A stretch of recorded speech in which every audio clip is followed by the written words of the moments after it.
जिंदगी एक किराए का घर है,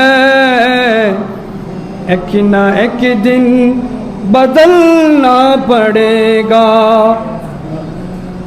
जिंदगी एक किराए का घर है, एक ना एक दिन बदलना पड़ेगा। मौत जब तुझको आवाज देगी, मौत जब तुझको आवाज देगी, घर से बाहर निकलना पड़ेगा।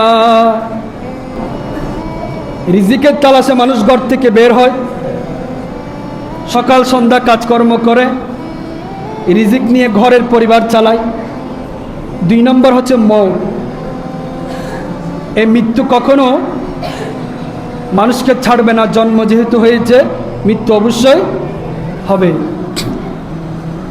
এটা বলার অন্যতম কারণ এই যে রাঙ্গুনিয়ার, আপনারা যারা সোশ্যাল মিডিয়া ইউজ করেন আপনারা জানেন, রাঙ্গুনিয়ায় এক পরিবারের মধ্যে 4 ভাই ওমানের মধ্যে থাকে।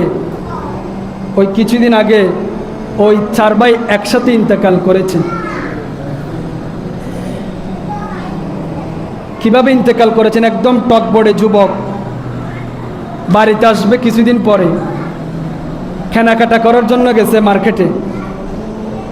তো মার্কেটে কেনাকাটা করতে গিয়ে ওখানে রেস্টুরেন্টের মধ্যে খাবার খাইছে। ওই খাবার খেয়ে আসার পর গাড়ির মধ্যে ওই ভাইগুলা মৃত্যুবরণ করছে। এক পরিবারে 5টা ভাই আছে, জলজ্যান্ত 4টা টকবগে যুবক মৃত্যুবরণ করা এটা কি সহজ বিষয়? ঈদের পরে একজনের বিবাহ, সেই জন্য 2 ভাই আসতেছে একসাথে, আর 2 ভাই ওখানে আছে।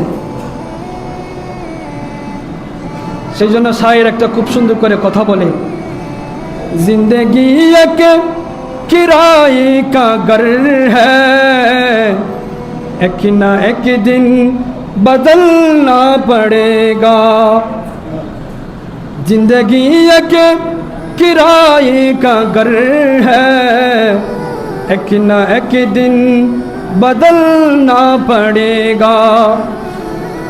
मौत जब तुझको आवाज देगी, मौत जब तुझको आवाज देगी, घर से बाहर निकलना पड़ेगा।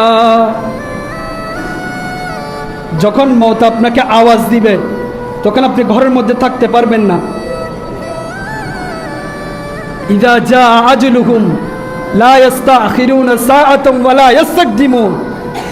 যখন মৃত্যু আসবে তখন আজরাইলের ফেরেশতা আপনাকে ওই মোমেন্ট, ওই সময় দিবে না যে আমি একটু বাড়ির কাজটা শেষ করি, আমি একটু বিয়েটা শেষ করি, আমার মেয়েকে আমি একটু বিবাহ দিই, আমার ছেলেটাকে আমি একটু বড় করি।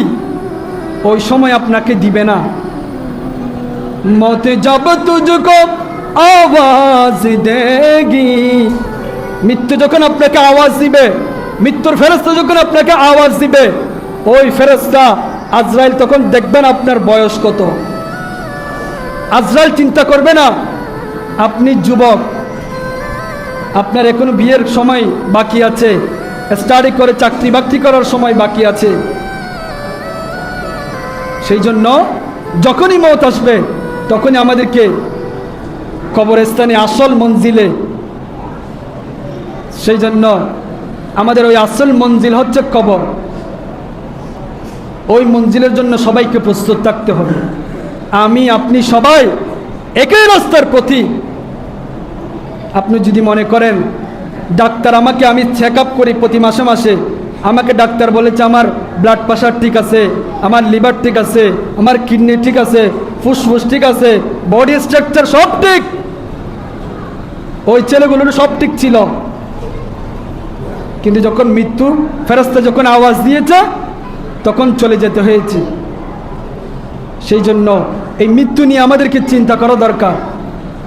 আমরা অনেকে অনেক কিছু নিয়ে চিন্তা করি, আমি আমার ঘরটা কিভাবে সাজাবো ওটা নিয়ে চিন্তা করেন, কিভাবে মসজিদে এসে মসজিদ থেকে বাড়িতে যাবেন ওই চিন্তাটা করেন, কিভাবে আমি আমার রাস্তার কাজটা শেষ করব, আমার ছেলেকে এমপিল ডিগ্রি করে তাকে কিভাবে মানুষের মতো মানুষ করাবো, ওই চিন্তাটা প্রত্যেকেই করে, কিন্তু কেউ মৃত্যু নিয়ে চিন্তা করে না।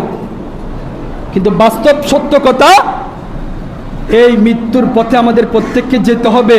গিয়েছে আমাদের আগের, আমাদের বাবা দাদা আত্মীয় স্বজনরা ওই মৃত্যুর প্রতীক হয়ে ওই কবরস্থানের মধ্যে শুয়ে আছে। একদিন আমাদের